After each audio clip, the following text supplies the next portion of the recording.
La maioria de la gente pensa que o êxito social é seu único termômetro de la inteligência.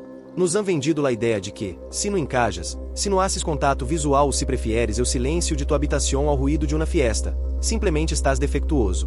Pero hoy vas a entender por que esse sentido comum é esse, em realidade, erro de cálculo monumental. Esta é la história de Mateu. Para seus companheiros de universidade, Mateu era solo eu raro deu fundo de la classe. Eu tipo que nunca se reía de los chistes, eu que sempre levava auriculares e eu que parecia perder-se em o vacil mientras los demais viviam la supuesta melhor etapa de suas vidas.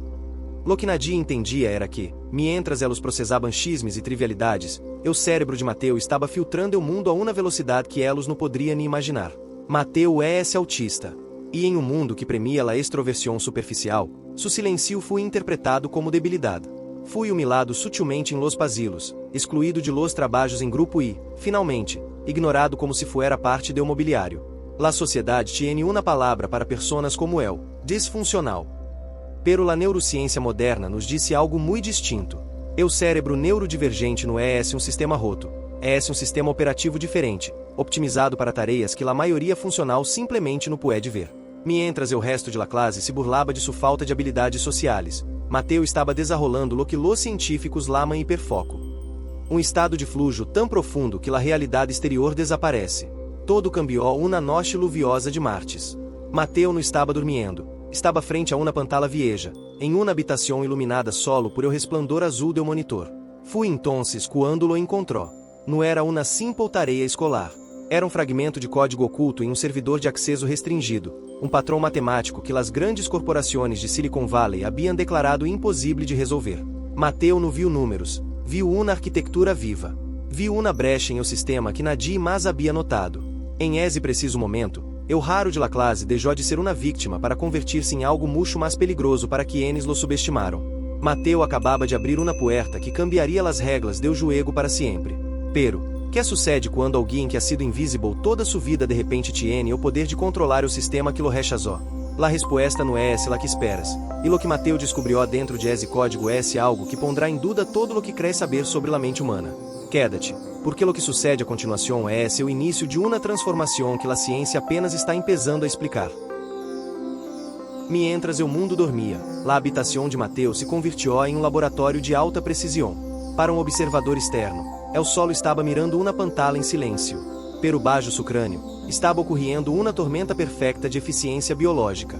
Lo que seus companheiros lamaban obsession, la neurociência lo define como um estado de perfoco extremo. Uma capacidade onde o cérebro neurodivergente silencia o ruído do entorno para dedicar o 100% de seus recursos cognitivos a um solo patrão. Em este estado, o núcleo caudado de Mateu, o centro de recompensa e aprendizagem do cérebro, se ativava de uma maneira que a maioria de las personas nunca experimentarão. Mientras los demais necessitavam pausas constantes e gratificação social, o cérebro de Mateu se alimentava de la resolução de problemas complexos, liberando ráfagas controladas de dopamina com cada linha de código que encajava em seu lugar. El não estava trabalhando, estava casando em um ecossistema de dados onde El era o depredador alfa. Durante meses, Mateu viveu uma doble vida.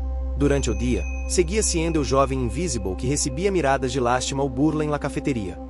Soportou que lhe escondieran seus livros e que seus professores questionaram sua falta de participação.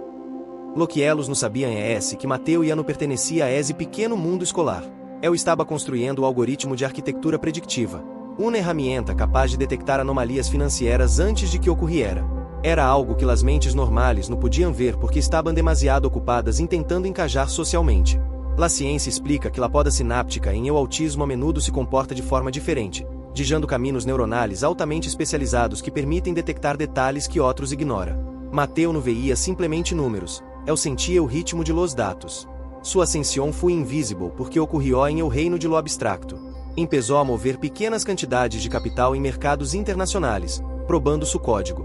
Los resultados não fueron solo buenos, fueron matematicamente impossíveis para qualquer operador humano. Em la faculdade, um grupo de estudantes liderado por el capitão do equipo de futebol decidiu levar la humilhação um passo mais alá. Gravaram um vídeo burlando-se de Mateu mientras el hablaba solo, analisando seus algoritmos em voz alta. O vídeo se hizo viral em el campus. Todos rieram. Mateu viu o vídeo em seu monitor, pero no loró. Seus olhos, fijos em la pantalla, reflejavam algo muito mais frio que la tristeza. Reflejavam la execução final de seu programa. O código estava listo. A ferramenta que Mateu havia criado acabava de ser adquirida de forma anônima por um consórcio tecnológico global por uma cifra que nadie em essa universidade poderia pronunciar sem que lhe temblara a voz. Eu raro deu fundo de la classe acabava de comprar, sem que nadie lo supiera, o futuro de la indústria em la que todos os companheiros sonaban com trabalhar algum dia. Pero la verdadeira transformação não era solo financeira. Mateu estava a ponto de demonstrar que o sistema que lo miló dependia agora, ironicamente, de sua mente única para não colapsar. La tensión estava a ponto de romper-se, e la caída de quienes se creiam superiores seria gravada em la história de la empresa.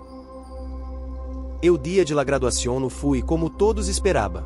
Mientras los líderes do campo se preparavam para receber seus diplomas, pensando que o mundo lhes pertenecia por seu carisma e popularidade, uma notícia de última hora paralisou los teléfonos de todos los presentes. La empresa tecnológica mais grande do país acabava de anunciar a seu novo acionista maioritário e diretor de estratégia de dados. Em la pantalla gigante do auditório, donde soliam proyectar-se fotos de las fiestas, apareceu um rosto familiar. Era Mateu. Pero já não era o jovem encorvado com auriculares que evitava a mirada de los demais. Sua expressão agora denotava uma confiança silenciosa, esse sorriso de boca cerrada que los espertos associam com o controle absoluto de la situação. La humilhação que sofreu não foi respondida com palavras, sino com um sistema.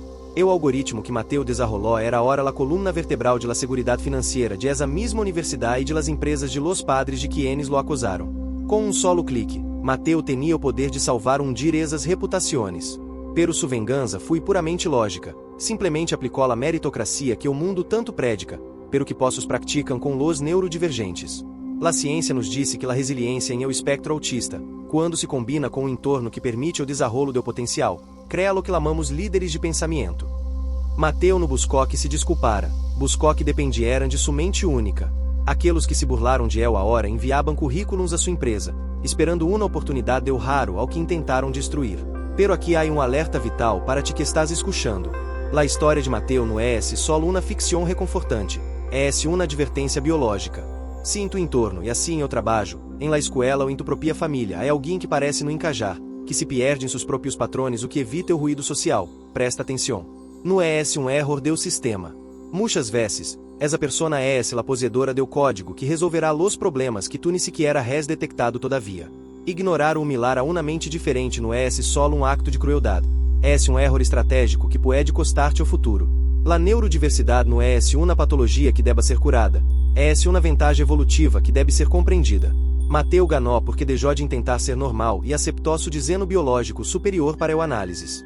Se esta história te hizo ver o potencial oculto em lo que outros lamam estranho, significa que tienes uma mente capaz de reconhecer o valor real. Não deixes que este algoritmo de sabedoria se pierda em tu feed. Se queres entender mais sobre os mistérios do comportamento humano e descobrir como as mentes únicas estão transformando o mundo, suscríbete a Historias Mentes Únicas agora. Tu subscrição não é solo um clique, é tu entrada a uma comunidade que valora a profundidade sobre a superfície. Haz clique em o botão, activa as notificações e prepara-te, porque a próxima mente que analicemos poderia ser la tua.